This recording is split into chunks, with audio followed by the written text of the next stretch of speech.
Jacob chapter 1, verse 14. Jacob chapter 1, verse 14.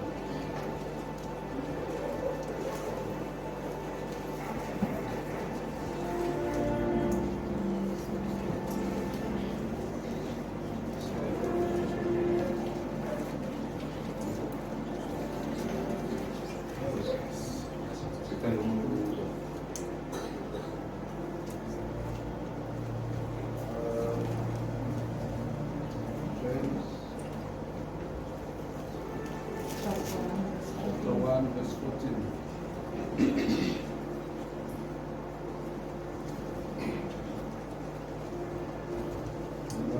Kepha yilowo nalowo uyengwa ehungwa ngezakhe izinkanuko ehungwa.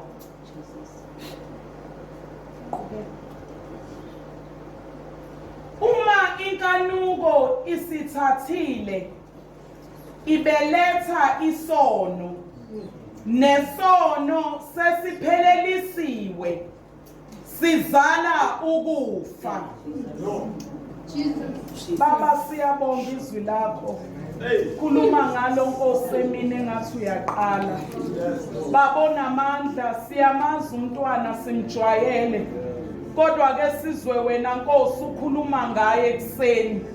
Babona amandla mfihle Nkosi umupha amandla uma egameni nasegazini lika Jesu Kristu. Lungisisa Nkosi izinhliziyo zethu. Silalele ngokukholwa egameni lika Jesu. Ukuze Nkosi izwi lakho lisisize.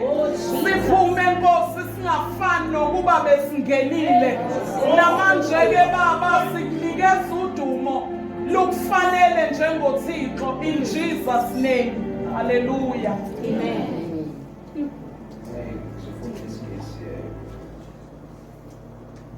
But each person is tempted when they are dragged away by their own evil desires and enticed. Then after desire has conceived, it gives birth to sin, and sin, when it's full grown, it gives birth to death. I'm going to say, you must not submit to temptation. Yeah.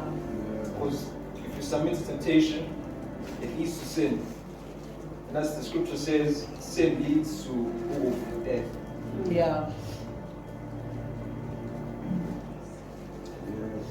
And as you all know, the soul and temptation is the one enemy of the spirit. Yeah. Yeah. And if we submit to temptation, we're making our flesh stronger, giving our flesh strength, occupying our spirit. Amen. Amen. Jesus. Amen. And we have to know we have to follow our spirit. We have to live by the spirit. Because as Christians, the spirit, it is the spirit that gives us strength. Yeah. It's the spirit that connects us to Mungu. Yeah. Yes. And we look at the word in verse 13, it says dragged away. Temptation and sin drags us away from Mungu. Yeah. It splits us apart. Hey, Amen. When you think everything is okay, but it's not. Yeah. Amen. Because you've lost that connection. Yeah. Yeah.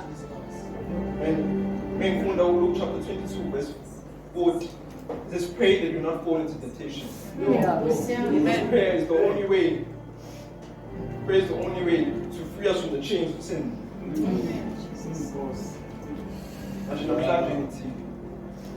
You must step away from sin. You must pray to Mungu, don't fall into temptation. Yes. And you run away from sin. Yeah. Amen.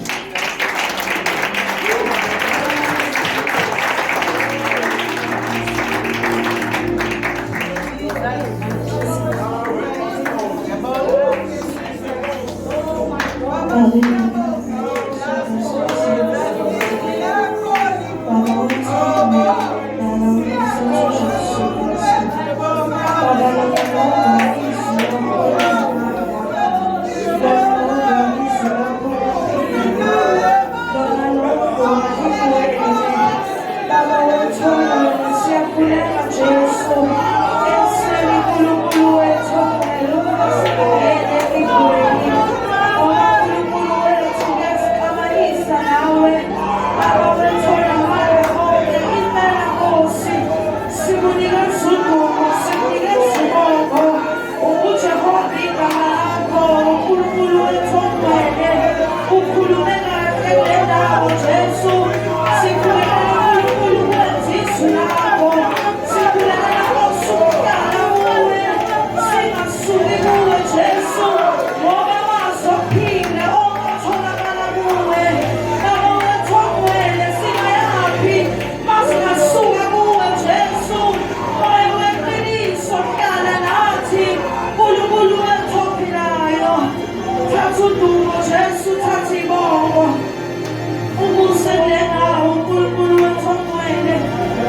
better in the name of Jesus. Hallelujah.